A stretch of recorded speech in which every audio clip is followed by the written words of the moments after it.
பசுமை நிறைந்த வயல்கள், பெரிய ஆலமரங்கள், மண் வாசனை கொண்ட வீதிகள் சூழ்ந்த ஒரு பழைய கிராமம் இருந்தது. அந்த கிராம மக்கள் எளிமையாகவும் ஒற்றுமையுடனும் வாழ்ந்தார்கள். கிராமத்தின் நடுவில் இருந்த ஒரு பழமையான கிணறுதான் அனைவருக்கும் நீராதாரம். அந்த கிணற்றை தூய்மையாக வைத்துக் கொள்வது அனைவரின் கடமையாக இருந்தது. கிராமத்தில் வாழ்ந்த பெரியவர்கள், இயற்கையை மதித்தால் வாழ்க்கை வளமாகும் என்று எப்போதும் அறிவுரை கூறுவார்கள். ஆனால் நகரத்தில் படித்து வளர்ந்த ரவி என்ற இளைஞன் கிராமத்திற்கு திரும்பியபோது பழைய பழக்கங்களை ஏளனம் செய்தான். இவையெல்லாம் காலம் கடந்தவை என்று சொல்லி கிணற்றருகே குப்பைகளை வீசினான். சில நாட்களில் கிணற்றின் நீர் மாசடைந்தது. குழந்தைகள் நோயுற்றனர். விவசாயத்திற்கு நீர் கிடைக்காமல் மக்கள் கவலையடைந்தனர்.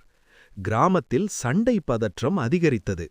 அப்போது கிராம கூட்டத்தில் ஒரு முதிய பாட்டி எழுந்து, இந்த கிணறு நம்மை தலைமுறைகளாக காப்பாற்றி வந்தது. நாம் நம் பொறுப்பை மறந்ததால் இன்றைய துன்பம் வந்தது என்று கூறினார். ரவிக்கு தனது தவறு புரிந்தது. அவன் அனைவரிடமும் மன்னிப்பு கேட்டான். அடுத்த நாள் முதல் கிராம மக்களுடன் சேர்ந்து கிணற்றை சுத்தம் செய்தான். இயற்கைக்கு தீங்கில்லாத நவீன முறைகளையும் அனைவருக்கும் கற்றுக் கொடுத்தான். சில வாரங்களில் கிணற்றின் நீர் மீண்டும் தெளிவானது.